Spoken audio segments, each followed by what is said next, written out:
He slapped the shy waitress. So hard the room froze, then she whispered a name that made the Mafia boss step back like he'd seen a ghost. His men bowed. The whole restaurant filmed. And every secret she'd buried for 6 years detonated in seconds. Now he's trapped between her bloodline and his pride. And the question burning under those chandeliers.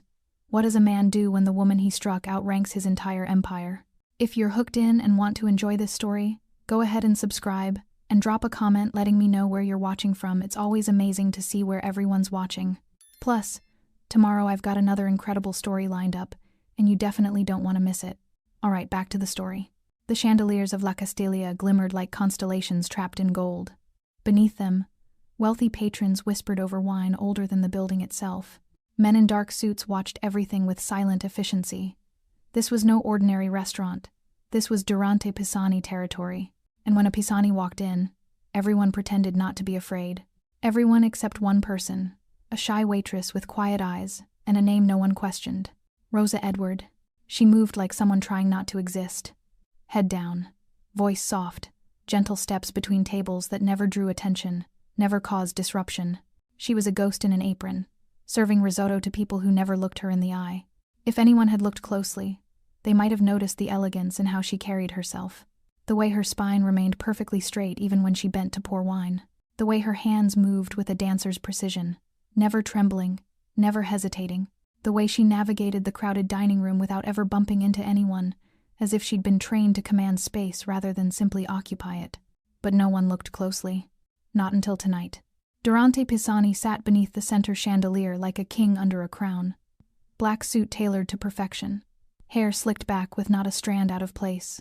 Tattoos like shadows rising from beneath his collar. Intricate designs that suggested violence and artistry in equal measure. His presence bent the room around him. Servers became shadows. Conversations dimmed to murmurs. Even the clinking of silverware seemed quieter near his table. 6 men flanked him, all dressed in matching black suits with crisp white shirts. They weren't bodyguards, they were too refined for that. These were associates, the kind who could kill you with a smile and make it look like an accident. They sat with perfect posture, eyes constantly scanning, hands resting on the table in positions that suggested they could reach for weapons faster than most people could blink. Rosa approached his table with the calmness of a candle in a storm. "Good evening, gentlemen. May I offer you something to drink while you review the menu?"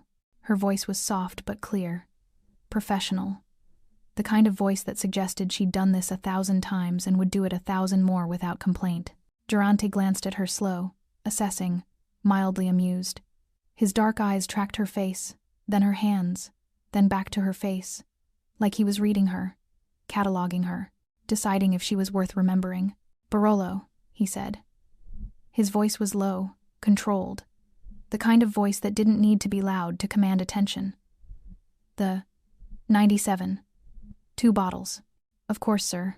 Rosa turned with practiced grace and disappeared toward the wine cellar. The evening continued smoothly. Durante's table received their wine, their appetizers, their entrees. The kitchen sent out their best work handmade pasta, perfectly seared veal, risotto that looked like edible gold.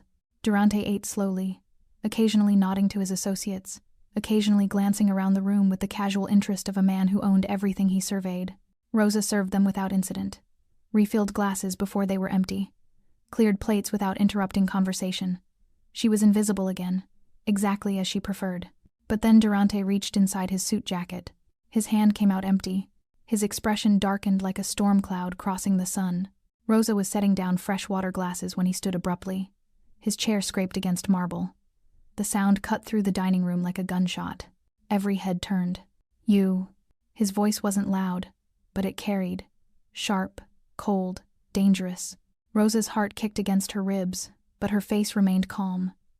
She set down the water pitcher with steady hands and turned to face him. "Yes, sir. Is something wrong?" "My money clip is missing." The words dropped into the room like stones into still water. Ripples of shock spread outward. Nearby diners exchanged glances. A woman covered her mouth with her napkin. Servers near the kitchen doors froze mid-step. Durante took a step closer to Rosa, then another, until he was standing directly in front of her. So close she could smell his cologne, expensive, woody, with notes of leather and smoke. "And you," he said quietly, each word precise as a blade, were the only one close enough to take it. Gasps rippled through the room. A businessman 3 tables away actually pushed back his chair, ready to flee if necessary. Rosa shook her head quickly, heart pounding now, but her voice remained steady. "Sir, I didn't. Don't lie to me." He stepped even closer. Closer than any patron should ever stand to staff. His breath warmed her cheek. His eyes, those dark, predatory eyes, locked onto hers with an intensity that made her feel like prey pinned beneath a hawk's talons. His gloved hand closed around her jaw. Not gently, not violently. Somewhere in between, a grip that suggested he could break her if he chose, but was holding back. For now, in the chandelier light, his tattoos looked like inked shadows crawling up his neck. Beautiful and brutal. "You think I don't know a thief when I see one?" he hissed, voice low enough that only she could hear. "You think I don't recognize desperation?" Rosa's pulse thundered in her ears.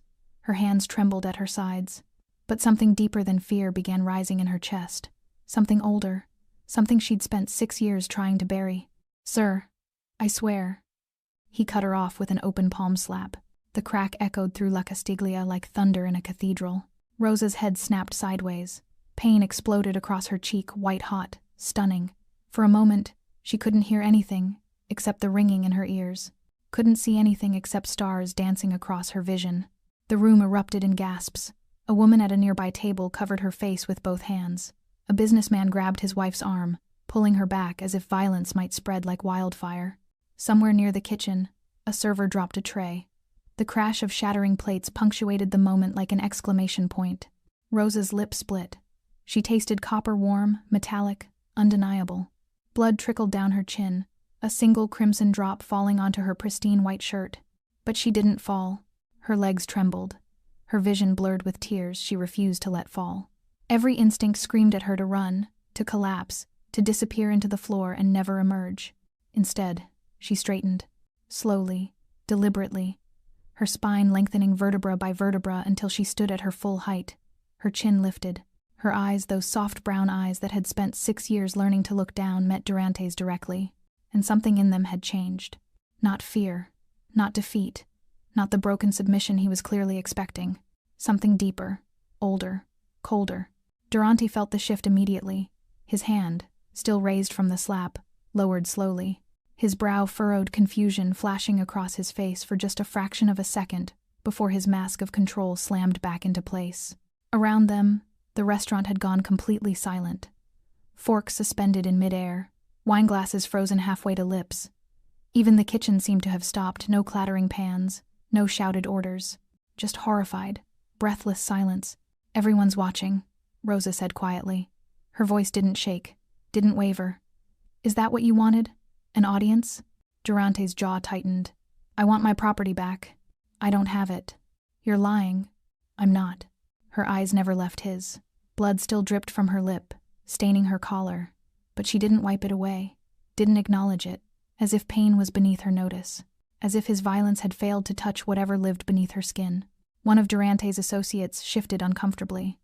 Another exchanged a quick glance with his companion, confusion evident even through their practiced neutrality. "Search her," Durante commanded, without breaking eye contact with Rosa. A server near the bar gasped. The manager, Antonio, stepped forward, hands raised. "Mr. Pisani, perhaps we should stay out of this." Durante's voice was a whip crack. Antonio froze, mouth still open, and slowly backed away. 2 of Durante's men approached Rosa. She didn't move, didn't flinch, just stood there with that strange, terrible calmness as they patted down her apron pockets, checked her waistband, even knelt to examine her shoes. "Nothing." "She doesn't have it, boss," one of them reported, straightening.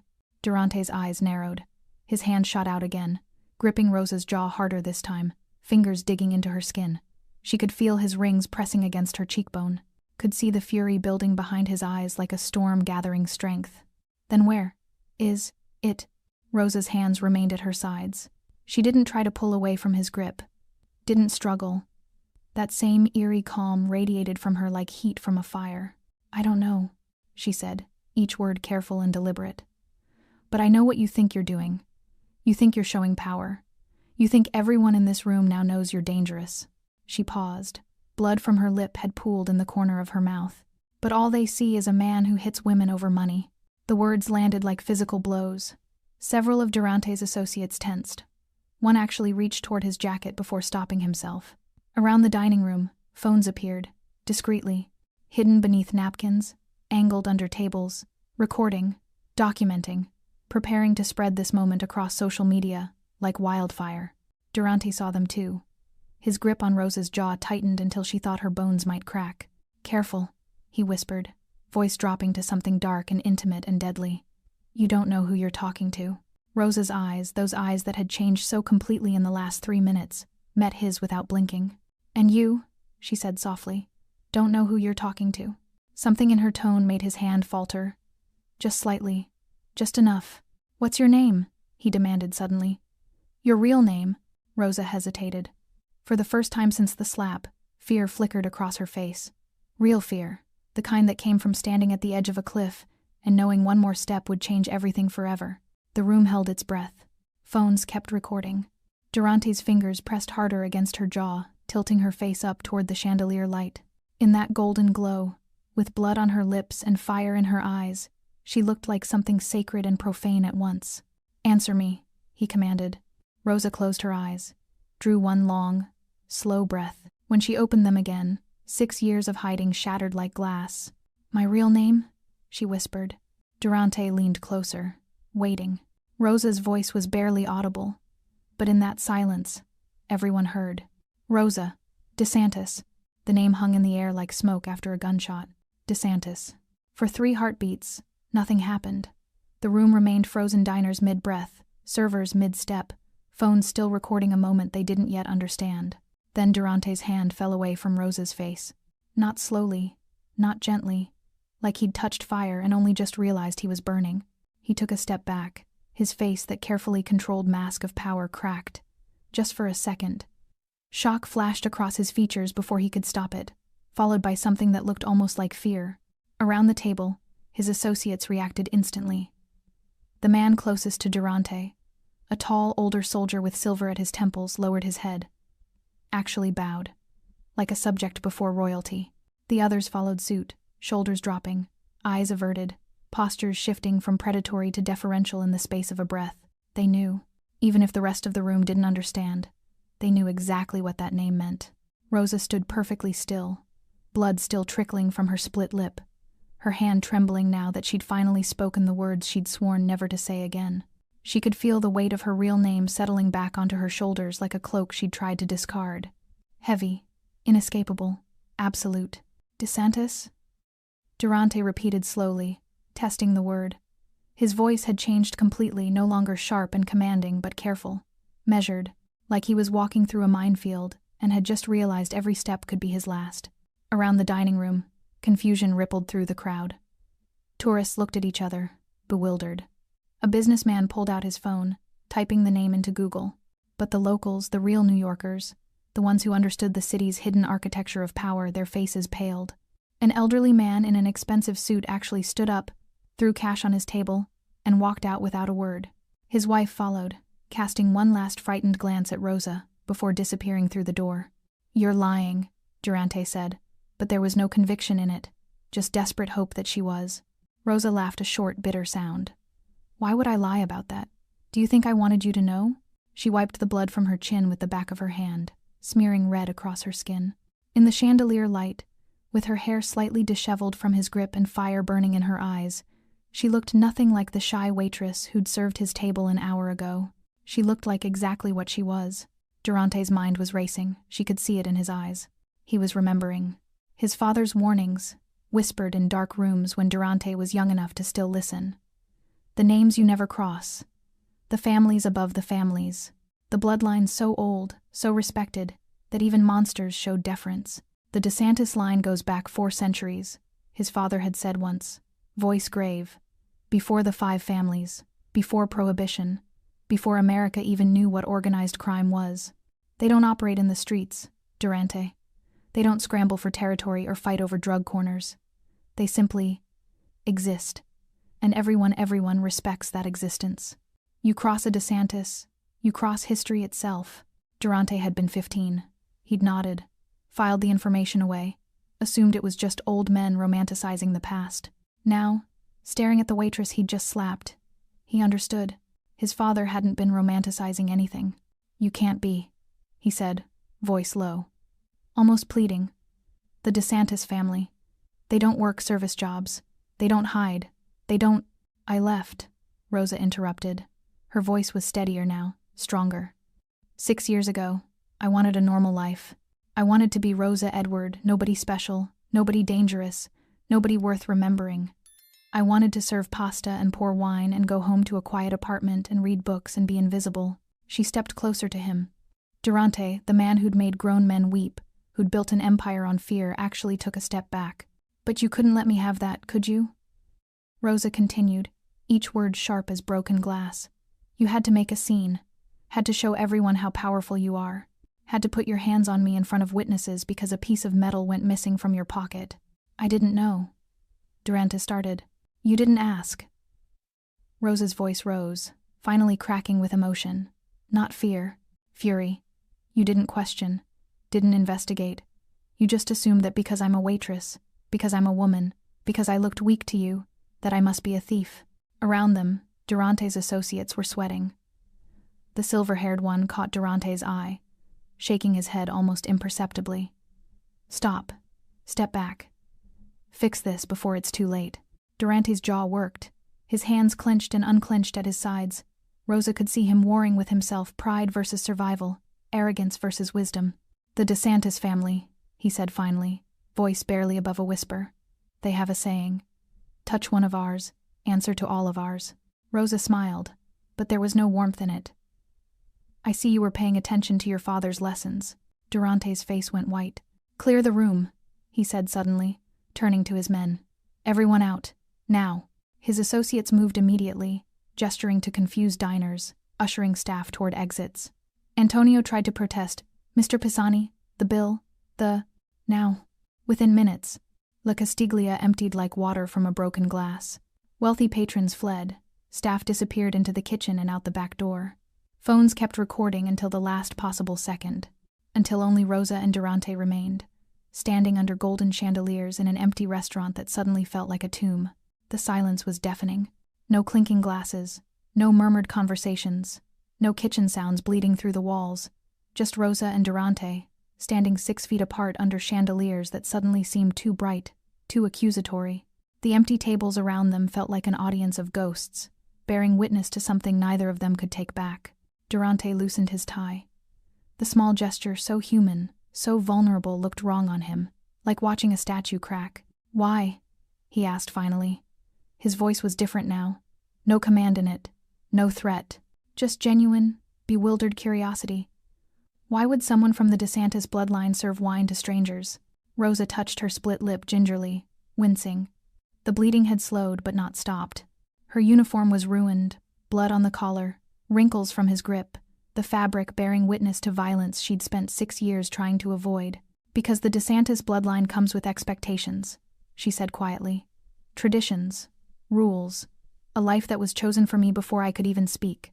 Do you know what it's like to have your entire existence mapped out?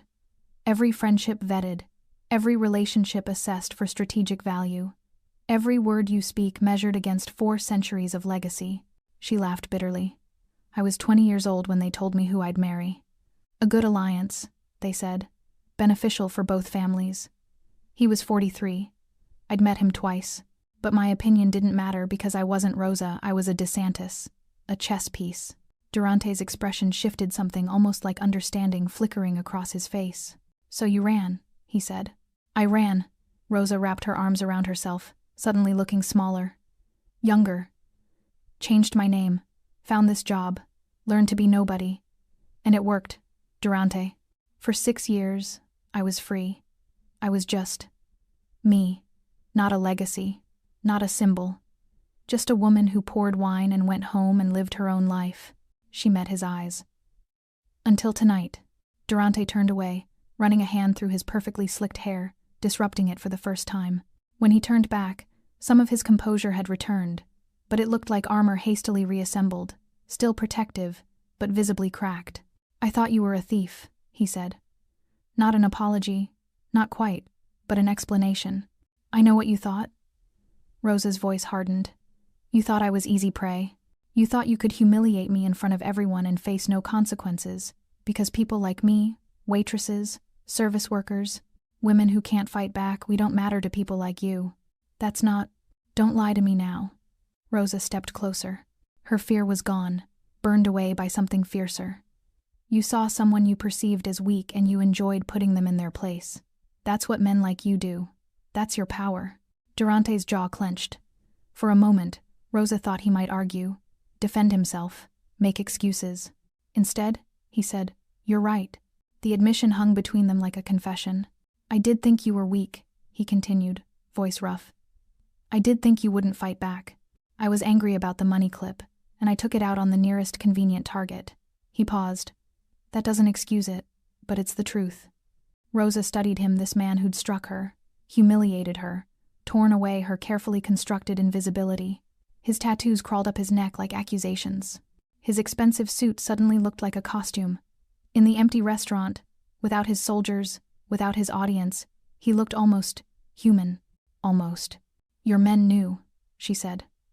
"The moment I said my name, they knew. They bowed their heads like I was royalty." "Because you are." Durante's voice was flat. "In our world, bloodlines matter. History matters. The DeSantis family." He trailed off, searching for words. "They're not like other families. They don't grab territory, don't push drugs, don't extort businesses. They simply exist, and that existence commands respect." "My grandfather," Rosa said quietly, "used to say that real power doesn't announce itself. It doesn't need to. Your grandfather is Vittorio DeSantis." Not a question. Durante knew. The silent king. Rosa nodded. "He'll have heard about this by now. Someone in that dining room will have called him. Probably several someones."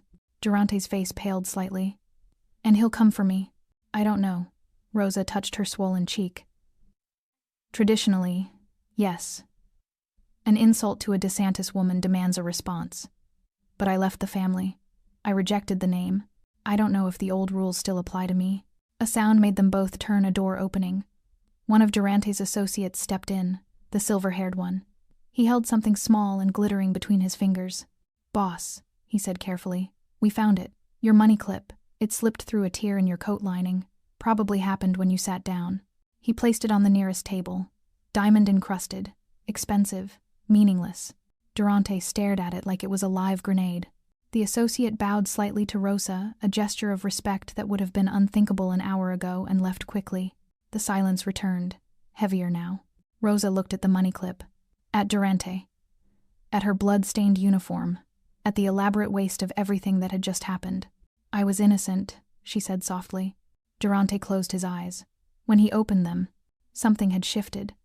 The arrogance was gone. The certainty. What remained looked uncomfortably like shame. "Yes," he said. "You were." Rosa turned toward the door. "Wait." Durante's voice stopped her. "Rosa, DeSantis, I owe you a conversation. A real one." She looked back at him, this man who'd struck her. This man who'd exposed her. This man who now stood in an empty restaurant looking less like a king and more like someone who'd just realized he'd made a catastrophic mistake. "You owe me more than that," she said quietly. "But a conversation is a start." Durante Pisani had apologized exactly 3 times in his adult life. Once to his mother, on her deathbed. Once to his father's memory, standing over his grave. Once to a priest, in a confessional he'd never entered again. Never to a woman. Never to someone he'd wronged. Never to someone who could destroy him with a single phone call. He looked at Rosa, blood drying on her chin, her uniform ruined, her eyes sharp with something between fury and exhaustion, and felt words stick in his throat like broken glass. "I don't know how to do this," he admitted finally. Rosa crossed her arms. "Do what?" "Apologize to someone like you. Someone like me." Her voice was flat, dangerous. "You mean a DeSantis? Or a woman? Or just a person you misjudged?" "All 3. Durante took a step closer, then thought better of it and stopped. "In my world, apologies are weakness. They're blood in the water. You apologize, and people see opportunity. They see something to exploit. Then maybe your world is broken," Rosa said quietly. Durante's laugh was harsh. "Maybe it is. But it's the only one I know." He rubbed his jaw, looking uncomfortable in a way she suspected he rarely looked. "My father used to say that a man should only apologize when the cost of not apologizing is higher than his pride." "And is it?" Rosa challenged. "Is the cost high enough for you?" Durante met her eyes. Your grandfather could end me with a word, could dismantle everything I've built, could make me disappear so thoroughly that even my own mother wouldn't find my body. He paused. So yes, the cost is high enough. That's not an apology, Rosa said coldly. That's self-preservation dressed up as remorse. You're right. Durante dragged a hand through his hair again, frustrated. You're absolutely right. But I don't know how else to do this. I don't know how to... He stopped, jaw working. I slapped you, in front of witnesses. I humiliated you. I accused you of theft when you were innocent. And I did it all because I'm so used to power that I forgot there are people in this world I should fear. You shouldn't fear me, Rosa said. You should respect me. There's a difference. Teach me the difference. The words came out raw, almost desperate. Rosa blinked, surprised. Durante stepped closer, not threatening now, but almost pleading. I was raised in violence, taught that respect comes from fear, that power comes from making people afraid to cross you. My father built an empire on that principle. I inherited it. I perfected it. He gestured at the empty restaurant. This is my kingdom, and in my kingdom, I'm God. Except you're not, Rosa said softly. Because gods don't bleed. And right now, you're bleeding from a wound you can't even see. Durante's eyes narrowed. What wound? The one that makes you think violence is the same as strength. Rosa touched her split lip. You hit me because you were angry. Because you could. Because in your world, that's what powerful men do to people beneath them. But I'm not beneath you, Durante. I never was. And now you know it. She stepped closer to him, close enough that she could see the tension in his jaw, the rapid pulse at his throat, the way his hands clenched and unclenched at his sides like he didn't know what to do with them. So here's your lesson in respect, she continued. An apology isn't about fear. It's not about calculating costs or protecting empires. It's about acknowledging that you hurt someone and wishing you hadn't. It's about being human enough to admit you were wrong. Durante stared at her. In the chandelier light, his tattoos looked less like symbols of power and more like scars. Evidence of violence survived, not inflicted. I'm sorry, he said finally. The words came out rough, unpracticed. For striking you, for humiliating you, for treating you like you were nothing when you were everything I should have recognized and honored. Rosa's breath caught. It wasn't a perfect apology. It was clumsy, weighted with his inability to fully shed his armor. But it was real. That's better, she said quietly. Let me drive you home, Durante said suddenly. It's late. You're hurt. And you want to know where I live? Rosa's voice turned sharp again. You want to keep track of me? Make sure I don't disappear again. Yes, Durante admitted. But also because sending you out into the city with a split lip and blood on your uniform feels wrong. Even to me. Rosa laughed, a real laugh this time, though tinged with bitterness. You're worried about how it looks.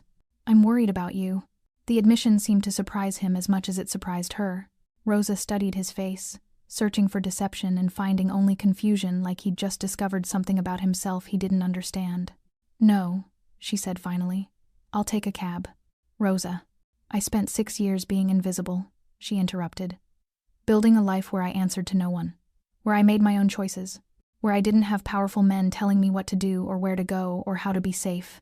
Her voice trembled slightly. You took that from me tonight. You exposed me. You stripped away everything I built. So no, you don't get to drive me home. You don't get to know where I live. You don't get anything from me except the knowledge that you were wrong and I was right. She walked toward the door, then paused.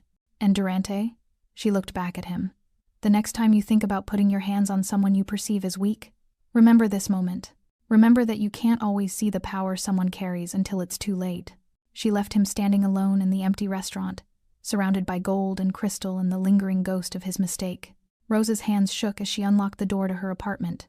The small studio in Brooklyn looked exactly as she'd left it 6 hours ago. Minimalist furniture, books stacked on every surface, a single window overlooking a fire escape. Safe, quiet, hers. Except it didn't feel safe anymore. She locked the door, checked it twice, then collapsed against it, sliding down until she sat on the floor with her knees pulled to her chest. The tears came suddenly, violently. Not from pain, though. Her cheek throbbed and her lip burned. From loss. From the shattering of 6 years of carefully constructed freedom. From the weight of a name she'd tried so hard to escape settling back onto her shoulders like chains. Rosa de Santis. She'd spoken it out loud. In front of witnesses. In front of Durante Pisani and his men, and all those phones recording, uploading, spreading the news across the city like wildfire. By morning, everyone would know. By morning, her grandfather would come. Rosa pulled herself up, stumbled to the bathroom, and stared at her reflection. Her cheek was swollen, already purpling. Her lip was split, crusted with dried blood. Her eyes looked haunted or perhaps just exhausted from carrying secrets too heavy for one person. She cleaned the blood away gently, carefully, like she was washing away more than just evidence of violence, like she was trying to wash away the last 6 years and the person she'd tried to become. Rosa Edward, she thought sadly. I'm sorry, you deserved more time. Her phone buzzed. Once, twice, 10 times in rapid succession. She ignored it, knew without looking that the messages would be from old family contacts she'd blocked years ago. People who'd somehow gotten her new number. People who'd seen the videos already circulating. People who wanted to know if it was true. If the lost DeSantis daughter had finally been found. Rosa turned off her phone and crawled into bed fully clothed, pulling the blanket over her head like a child hiding from monsters. But the monsters were real. And they wore expensive suits and carried 4 centuries of expectations. Across the city, in a penthouse overlooking Manhattan, Durante paced. His associates watched nervously as their boss stalked back and forth like a caged animal. Jacket discarded, sleeves rolled up, tie hanging loose around his neck. Talk to me, Durante demanded. What are we dealing with? The silver-haired associate Franco cleared his throat. The DeSantis family, boss. He searched for words. They're old money, old power. They don't operate like we do. No street soldiers, no visible operations. But their influence runs deep. Politicians, judges, law enforcement, all the way to the top. I know that, Durante snapped. Tell me something I don't know. Another man spoke up, younger, tech-savvy. The videos are everywhere. Twitter, Instagram, TikTok. Millions of views already. The hashtag number DeSantis slap is trending. People are calling for your head. Durante stopped pacing. Let them call. Boss. With respect. Franco stepped forward. This isn't like our usual problems. This isn't rival families or territory disputes. The DeSantis don't fight the way we fight. They don't send soldiers. They don't make threats. They simply, he gestured helplessly. They remove problems, quietly, permanently. Then why am I still breathing? Durante challenged. Because they haven't decided what to do yet, Franco said grimly. But they will. Vittorio DeSantis doesn't let insults stand, especially not to his granddaughter. Durante felt something cold settle in his chest. Fear, yes. But something else too, something he couldn't quite name. Every time he closed his eyes, he saw Rosa's face, the moment after he slapped her. The way she'd stood instead of fallen. The fire in her eyes when she'd spoken her true name. I'm not beneath you, Durante. I never was. Get me everything on her, Durante ordered suddenly. Where she's been, what she's been doing, why she left her family. Boss, everything. His men exchanged worried glances but nodded and dispersed. Franco remained. Durante, can I speak freely? Durante waved a hand.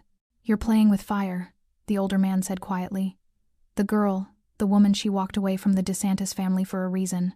Whatever that reason is, it's powerful enough that she's been hiding for 6 years, and now you've dragged her back into the light. I didn't drag her anywhere, Durante protested. She chose to reveal herself. Because you forced her hand. Franco's voice was gentle but firm. You put her in a position where hiding her identity meant accepting humiliation. She chose dignity over safety. But that choice will have consequences. For her, and for you.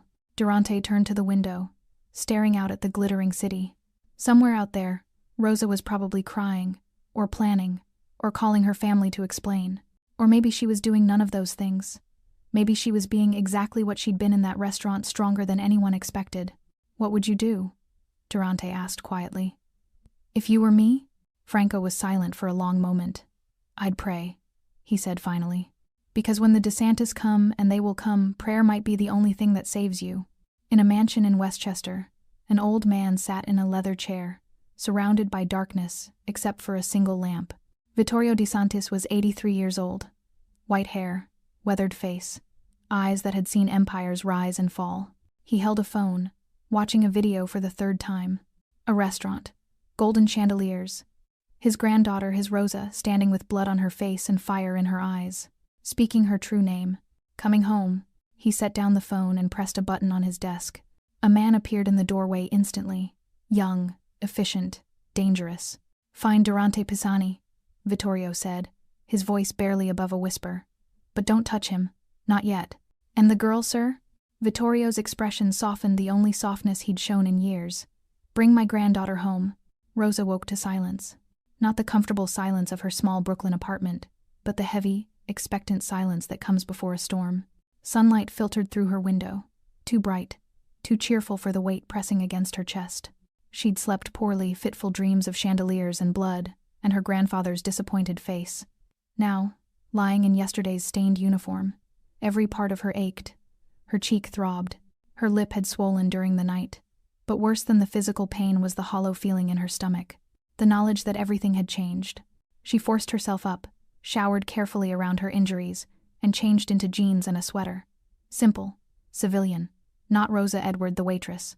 Not Rosa DeSantis the heir. Just someone in between. Someone who didn't exist anymore. The knock came at 9:47 a.m. 3 sharp raps, polite but firm. The kind of knock that suggested the person on the other side would wait exactly 30 seconds before knocking again. Or breaking down the door. Rosa's heart hammered. She knew that knock. Had grown up with that knock. Family. She opened the door to find 2 men in dark suits. One was older, maybe 60, with silver hair, and the patient posture of someone who'd spent decades waiting outside important doors. The other was younger, broader, with the alert eyes of a bodyguard. Behind them, barely visible at the top of the stairs, she glimpsed 2 more. "Miss DeSantis," the older man said. His voice was respectful but unyielding. "Your grandfather requests your presence." Requests. As if she had a choice. "I'm not ready," Rosa said. "He's waiting in the car." Rosa's breath caught. "He's here?" He came personally. The man's expression softened slightly. "He's been waiting since 6 this morning. Didn't want to wake you." Rosa closed her eyes. Of course he came. Of course he waited. Vittorio DeSantis didn't send messages or make phone calls for important matters. He appeared. And when he appeared, the world rearranged itself around him. "Give me 5 minutes." "Of course, miss." Rosa closed the door with trembling hands. 5 minutes to prepare for a conversation she'd been avoiding for 6 years. 5 minutes to find words that could explain why she'd abandoned her family, her legacy, her name. 5 minutes to become a DeSantis again. She pulled on a jacket, grabbed her keys, then stopped. Looked around her apartment, this small, precious space that had been her sanctuary. The books she'd collected, the thrift store furniture she'd assembled herself, the life she'd built from nothing. "Goodbye," she thought. "Thank you for keeping me safe." Then she walked out the door. The car was a black Mercedes, understated but unmistakably expensive. The kind that whispered wealth rather than shouting it. The rear window was tinted, but Rosa could see her grandfather's silhouette inside. The older man opened the door for her. Rosa slid in. Vittorio DeSantis sat with perfect posture, hands folded over a silver-topped cane. He looked exactly as she remembered, white hair immaculately combed, 3-piece suit perfectly tailored, face lined with age but sharp with intelligence. He could have been a banker, a professor, a diplomat. He was none of those things. "Rosa," he said softly. His voice was like aged whiskey, smooth, warm, dangerous if you drank too much. "Nonno." The word grandfather in Italian came out before she could stop it. 6 years away, and her first word to him was the same one she'd used as a child. His eyes moved to her face, to the bruise, the swollen lip. Something flickered in his expression. Not anger exactly, but something colder, more final. "Who did this?" he asked, though they both knew he already knew. "It doesn't matter. It matters to me." "I don't want revenge," Rosa said quickly. "I don't want—" "What do you want?" Vittorio interrupted gently. "You've been hiding for 6 years, living under a false name, working in restaurants when you should have been—" He stopped himself. "What do you want, Rosa?" The question hung between them like a test. "I wanted freedom," Rosa whispered. "I wanted to choose my own life, to not be a chess piece, to not wake up every morning carrying the weight of 4 centuries on my back." "And did you find it? Freedom?" Rosa thought about her apartment, her books, the quiet nights reading poetry, the simple pleasure of earning her own money, making her own choices. "Yes," she said, "until last night." Vittorio nodded slowly. "Durante Pisani. He didn't know who I was. That's not an excuse." I know, Rosa's voice cracked. But I don't want war, Nono. I don't want bloodshed. I don't want the families at each other's throats because of me. You think you have a choice in this? Vittorio's voice remained gentle, but steel ran beneath it. You think the world works that way? A DeSantis woman is struck in public. Videos spread across the city. Our name, your name is disrespected. And you think we can simply ignore it? I think... Rosa stopped, choosing her words carefully. I think Durante Pisani made a mistake. He apologized. He knows who I am now. He knows what he did. And that's enough for you? It has to be. Vittorio studied her with those ancient, knowing eyes. You've changed, he said finally. 6 years ago, you would have demanded his head yourself. 6 years ago, I was someone else. Were you? Vittorio leaned forward slightly. Or were you just running from who you really are? The question struck like a physical blow. Rosa had no answer. The car started moving. Rosa hadn't even noticed the driver getting in. Where are we going? She asked. To the estate, Vittorio said. Where you belong. Where you've always belonged. Nono, please. There are people who need to see you. Family. Associates. People who need to know that Rosa DeSantis has returned. His voice softened. And there's someone coming who needs to answer for what he did. Rosa's blood ran cold. Who? Durante Pisani requested a meeting. Vittorio smiled a thin, dangerous smile. I granted it. After all, a man should face his mistakes. The DeSantis estate sprawled across 10 acres of Westchester countryside, like a kingdom carved from old money and older secrets. Rosa hadn't seen it in 6 years. As the Mercedes rolled through iron gates, ornate, imposing, topped with the family crest, memories crashed over her like waves. Sunday dinners with 30 relatives. Security walking the perimeter. The weight of tradition in every marble column, every oil painting, every whispered conversation in Italian. This wasn't a home. It was a fortress, a museum, a throne room. The car stopped at the main entrance. Rosa didn't move. I can't do this, she whispered. Vittorio's hand covered hers, warm, papery with age, surprisingly gentle. You already have. The moment you spoke your name, you came home. This is just formality. Durante's coming here? In 2 hours.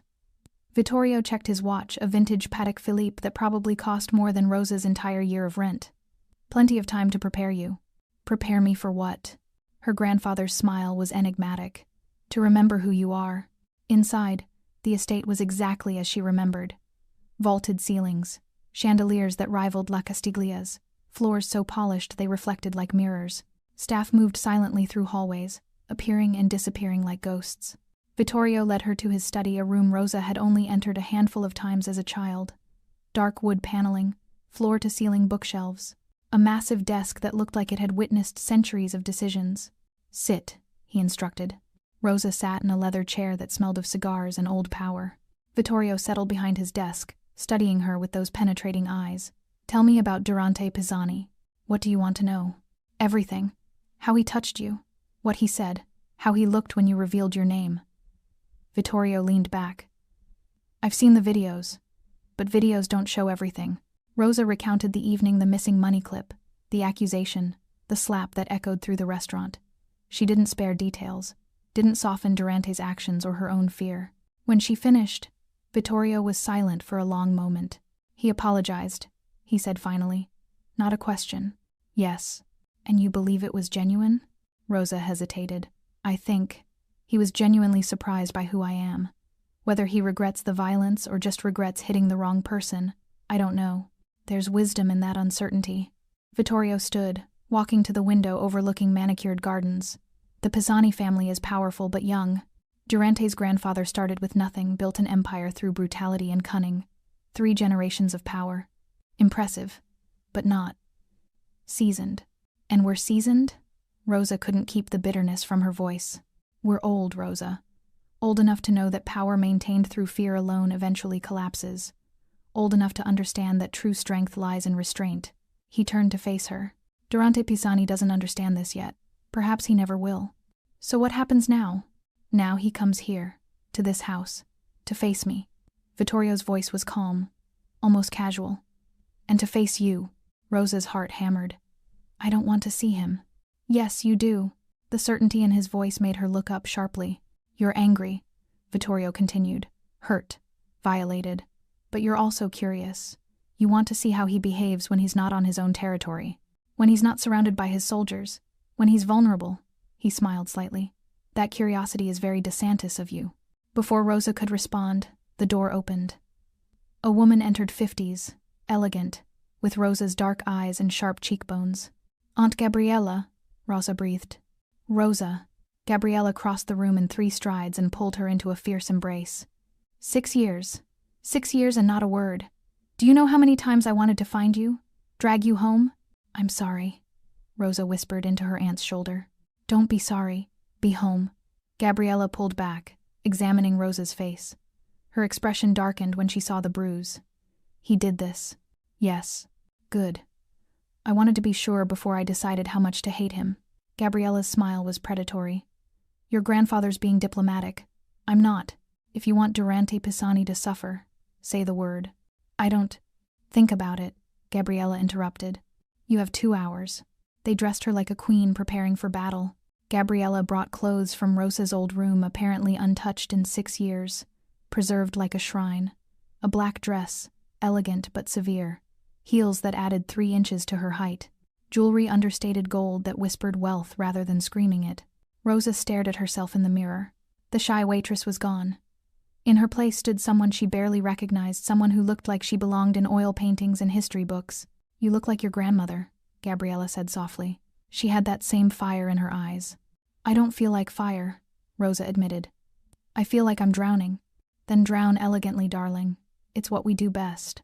At precisely 2 p.m., the gates opened again. Rosa watched from a second-floor window as another black car rolled up the driveway. Her breath caught when Durante stepped out. He wore a different suit, charcoal gray, impeccably tailored. His hair was perfect again, slicked back with that same precision. But something about him looked different. Smaller, somehow, despite his height, like the estate itself was swallowing him. 3 men followed him out. Not 6. 3. A concession. A show of respect. Or fear. Franco, the silver-haired associate, walked beside Durante, speaking quietly. Durante nodded, jaw tight, shoulders tense. This was not a man on his own territory. This was a man walking into the lion's den, knowing the lions were hungry. Rosa's hands gripped the windowsill. "Ready." Gabriella appeared beside her. "No." "Perfect. Neither is he." Gabriella linked arms with her. "Come. Let's remind Durante Pisani what happens when you strike a DeSantis." They descended the grand staircase together. Below, in the main hall, Vittorio waited. Behind him stood 4 men, family soldiers, though they looked more like bankers than thugs. Quiet power. Old power. The kind that didn't need to announce itself. The front door opened. Durante Pisani walked in. His eyes swept the hall, cataloging exits, counting soldiers, assessing threats before landing on the staircase. On Rosa, she watched his expression change, saw recognition flash across his face, followed by something that looked almost like awe. This wasn't the waitress he'd slapped. This was Rosa DeSantis in her natural element, surrounded by her family, armored in legacy and silk. For a long moment, no one spoke. Then Vittorio stepped forward, his cane tapping against marble. "Mr. Pisani," he said, voice carrying through the cavernous space. "Welcome to my home. I believe you've met my granddaughter." Durante's eyes never left Rosa's. "I have." "Good." Vittorio's smile was thin, dangerous. "Then you understand why you're here." Durante finally tore his gaze away from Rosa, facing Vittorio directly. "I understand, sir." "Then let's talk," Vittorio said. "About respect. About consequences. About what happens when young men forget that some names carry more weight than fear." He gestured toward his study. Durante followed, Franco at his side. But before disappearing through the door, Durante looked back one last time. At Rosa, standing on the staircase like a portrait come to life. Their eyes met, and something unspoken passed between them, not forgiveness, not friendship, but recognition. 2 people from 2 worlds, colliding in ways neither had expected. The study door closed, and Rosa realized she was holding her breath. Rosa wasn't supposed to be in the room. "This is men's business," Gabriella had said, steering her toward the sitting room where coffee and small talk waited. But Rosa was done being steered, done being protected, done being anyone other than exactly who she was. So when Vittorio's assistant opened the study door to bring in refreshments, Rosa walked in behind him. The conversation stopped immediately. Vittorio raised an eyebrow. Durante half rose from his chair. Franco looked like he wanted to object, but wisely stayed silent. Rosa, Vittorio said carefully, this discussion is about me, Rosa interrupted. My face, my name, my humiliation. I think I deserve to be here. Silence stretched like pulled thread. Then Vittorio smiled, genuinely pleased. Sit, granddaughter. Rosa took the empty chair beside her grandfather, directly across from Durante, close enough to see the tension in his jaw, the careful control in his posture, the way his hands rested on his knees like he was physically restraining himself from. What? Fighting? Fleeing? Reaching for her? We were discussing reparations, Vittorio said smoothly. What Mr. Pisani owes our family for his indiscretion. I've offered monetary compensation, Durante said, voice tight. Generous compensation. Money? Rosa's laugh was sharp. You think money fixes this? I think, Durante's eyes locked on hers. I think I don't know what fixes this. I've apologized. I've come here, to your family's home, and subjected myself to judgment. What more do you want? I want you to understand what you took from me. The words came out raw, unplanned. Rosa felt Vittorio's surprised glance but didn't look away from Durante. I had a life, she continued, voice shaking. Small, quiet, mine. I served tables, read books, fell asleep watching television. Normal, boring, free. And you took that.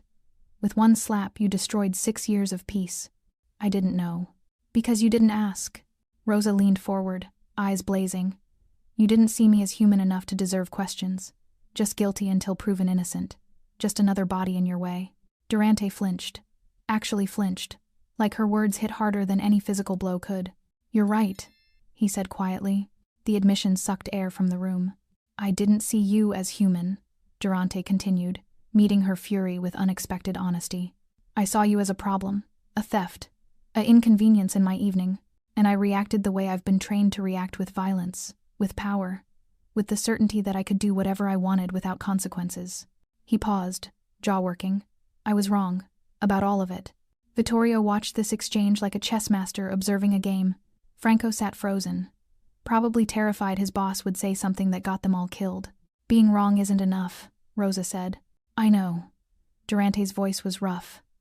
But it's all I have. I can't undo the slap, can't erase the videos, can't give you back your anonymity. So I'm here, offering myself up for whatever punishment your family deems appropriate. Punishment, Vittorio mused. Interesting word. He turned to Rosa. What do you think, granddaughter? What punishment fits this crime? Rosa stared at Durante, this man who'd hurt her, exposed her, dragged her back into a world she'd fled. She should want revenge, should want him bleeding, broken, destroyed. But looking at him now, stripped of his territory and his certainty, sitting in her grandfather's study like a condemned man awaiting sentence, she didn't see a monster. She saw someone dangerous, yes, damaged, certainly, but also real. More real than he'd been in the restaurant, when he'd been performing power for an audience.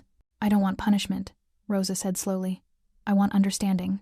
Durante frowned. I don't. You operate in a world of fear and violence, Rosa interrupted, where power comes from how much damage you can inflict. But that's not real power, Durante. It's just fear with better marketing. She stood, walking to the window overlooking the gardens. My family's power is old. We don't threaten. Don't need to. People respect us because they understand that some things are bigger than fear. Legacy, honor, history. She turned back to face him. You need to learn that.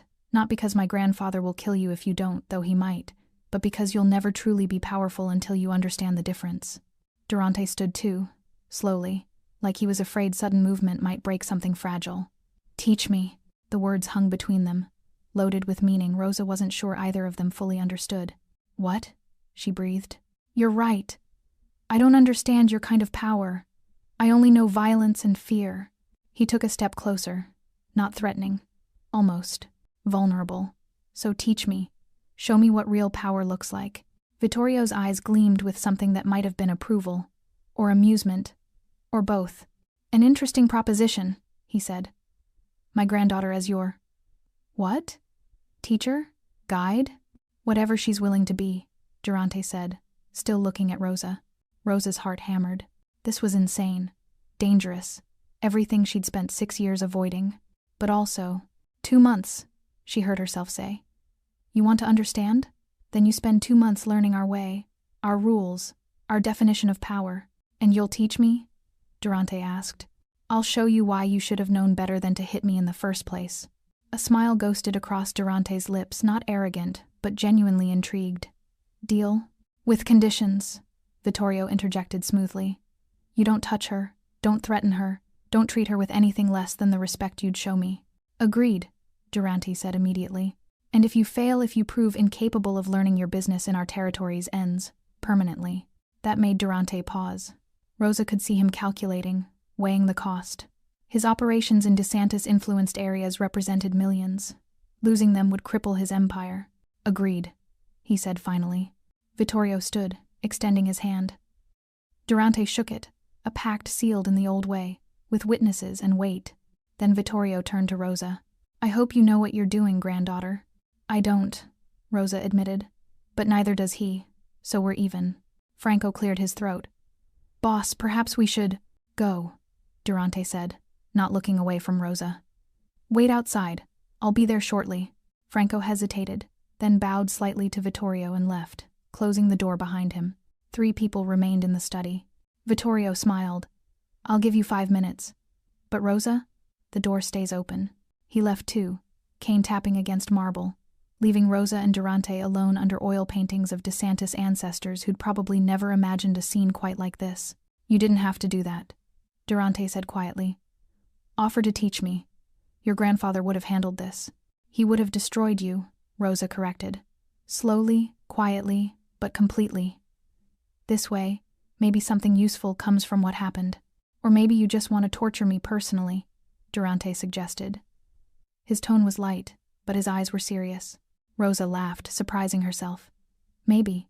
Durante stepped closer, not invading her space, but closing the distance enough that she could see the golden flecks in his dark eyes, could smell that same cologne from the restaurant, leather and smoke and expensive choices. I meant what I said, he told her. The apology. All of it. I know. Do you? He searched her face. Because I need you to know that when I saw you on that staircase, I saw someone I'd gravely underestimated, and I don't make that mistake often. Is that respect or attraction? Rosa asked before she could stop herself. Durante's smile was slow, dangerous. Can't it be both? Rosa's breath caught. This was complicated, dangerous, everything she shouldn't want. But she didn't step back. 2 months, she said softly. Then we'll see what you've learned, and what I've survived. 3 weeks later, Rosa walked into La Castiglia for the first time since the slap heard around New York. The restaurant had changed. Or maybe she had. Antonio, the manager, saw her first. His face went white, then red, then white again. He rushed over, words tumbling out. Miss DeSantis, Rosa, we had no idea. It's fine, Antonio. Rosa's voice was calm, assured, the voice of someone who'd spent 3 weeks relearning how to carry power. I'm not here to cause trouble. I'm here for dinner. Of course. Your best table, immediately. My old station, actually. Rosa smiled at his confusion. I'd like to see Sophia. She covered my shifts, didn't she?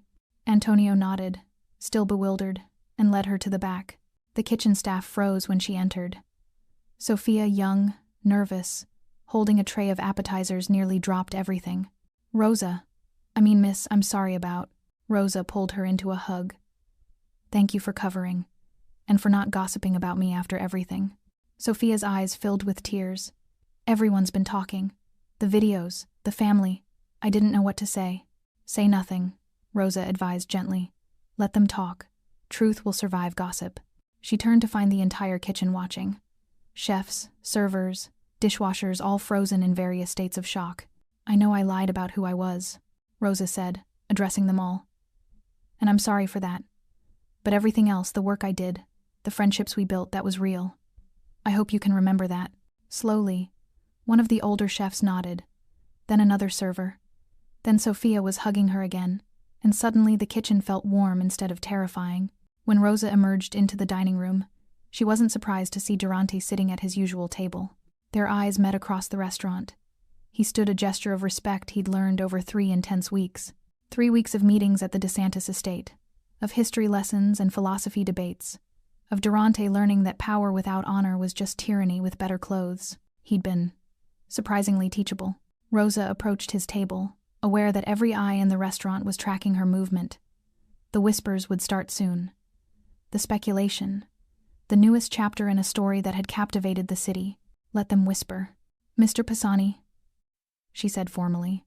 "Miss DeSantis." His eyes searched hers. "You came back. I told you I would." She gestured to the chair across from him. "May I?" "Please."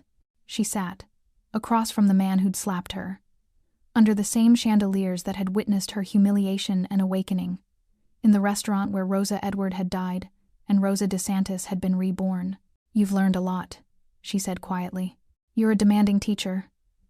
Durante's smile was different now, less arrogant, more genuine. "But I'm grateful for it. Are you? Grateful that I'm making you question everything you thought you knew about power?" "Yes, no hesitation. Because you were right. Fear isn't power. It's just fear. And it's exhausting maintaining it." Rosa studied him. 3 weeks hadn't transformed him completely. He was still Durante Pisani, still dangerous, still someone who'd built an empire on violence. But something had shifted. Some understanding had taken root. "My grandfather's impressed," she admitted. "He didn't think you'd last 2 weeks. I'm full of surprises." Durante leaned back, the chandelier light catching his features. "What about you? Are you impressed?" Rosa considered. "I'm optimistic. Which is more than I expected to feel." A server approached, not Sophia, someone new who didn't know the history. "Good evening. May I start you with drinks?" "Wine," Durante said. "Your recommendation?" The server rattled off options. Durante ordered something expensive. When the server left, he turned back to Rosa. "I've been thinking about what you said. About the difference between respect and fear. And I want to try something. A test, maybe, of what I've learned." He paused, choosing words carefully. "I want to publicly acknowledge what happened. Not hide from it, not spin it. Just own it." Rosa's eyebrows rose. "That's dangerous. People will see it as weakness. Or they'll see it as growth." Durante's eyes were steady. "You taught me that real power doesn't fear honesty. So I want to be honest. About what I did. About what I learned. About how you changed my understanding of everything." "Durante, I'm not asking permission," he interrupted gently. "I'm telling you what I'm going to do. Because you deserve to know. And because..." He hesitated. "Because I think you might be proud of it." Rosa's chest tightened. This man, this dangerous, complicated man who'd hurt her and then opened himself to being hurt in return, was still surprising her. "When?" she asked. "Tomorrow, press conference. I'll answer questions about that night, about the DeSantis family, about what power really means. They'll crucify you. Maybe." Durante smiled. "Or maybe they'll see that even monsters can learn. If they have the right teacher." The wine arrived. Durante poured for both of them another lesson learned, treating her as an equal rather than being served first. They raised glasses. "To lessons," Durant said. "To survival," Rosa countered. "To whatever comes next." They drank. The wine was excellent, rich, complex, with notes of cherry and something darker. Around them, the restaurant continued its elegant dance. Diners came and went. Chandeliers glittered. Life moved forward. But at their table, under golden light, something had shifted permanently. Not forgiveness that would take longer, if it came at all. Not romance, though the tension between them was undeniable. Something more complicated, more real, respect, understanding, the recognition that power came in many forms, and the strongest form was the kind that could admit mistakes and grow from them. Durante's phone buzzed. He glanced at it, then at Rosa. "I should go. Early morning tomorrow. Good luck with the press conference." He stood, then hesitated. "Rosa? Thank you. For not destroying me when you could have.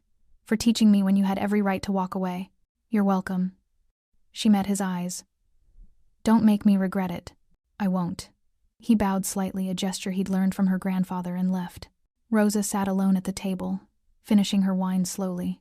She felt eyes on her from around the restaurant, heard the whispers starting. The speculation about why Rosa DeSantis was having dinner with Durante Pisani. Let them wonder. She knew the truth. She was exactly where she was supposed to be. Not hiding, not running, but standing in the full light of who she was. Bruised but unbroken. Changed but not defeated. A DeSantis who'd learned that sometimes the most powerful thing you could do was refuse to let violence define you. Sophia appeared with a dessert menu. On the house, Rosa. Whatever you want. Rosa smiled. Tiramisu. And Sophia? I'm coming back to work next week. Sophia's eyes widened. Really? But you don't have to. I want to. Rosa's voice was firm. I'm Rosa DeSantis. But I'm also Rosa, who serves excellent wine and remembers regulars' orders. Both can be true. Because that was the final lesson. The one she'd taught Durante, but had to remember herself. Power wasn't about choosing one identity over another. It was about owning all of who you were, every part, every contradiction, every complicated truth, and refusing to apologize for it. The chandeliers of La Castiglia glimmered like constellations trapped in gold. And beneath them, Rosa DeSantis sat and ate tiramisu and planned her future. A future where she was finally, completely, powerfully herself. Thanks for sticking with this story till the end. If you enjoyed it, you're going to love the next one. It's packed with unexpected turns and heartfelt moments. Click the image on your screen to keep the journey going, and make sure to hit subscribe for more amazing stories. Drop a comment and rate this story from 1 to 10. I can't wait to see what you think.